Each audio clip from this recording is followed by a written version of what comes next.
da stisnem neki undo. Uvijek našo bi se netko što i tada ne špigunčo. Tu se ne može ugodit, tu se ne možeš nagodit. Možeš plivat protiv struje ili se probat prilagodit. A što je čudno u tom to da napravimo undo? Kao nešto smo sanjali, imali noćnu moru i evo sad smo napokon slobodni.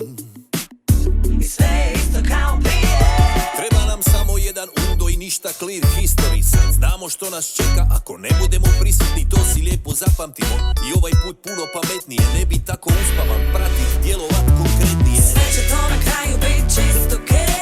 Imam dobro predosjećaj za to. Hej, hej, opet plavo nebo zagrlja i kao nekad puna pluća širok okne, sretni ljudi, sretna djeca.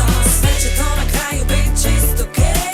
Imam dobro predosjećaj za to. Hej, hej, opet plavo nebo zagrlja i kao nekad puna pluća širok okne, sretni ljudi, sretna djeca.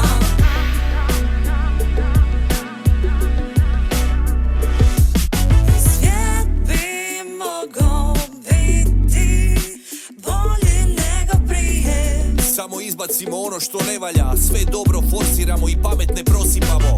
Sunce s plavog neba opet sve nas grije. I miris proljeća i slobode, puna pluća zraka, a usta čiste vode.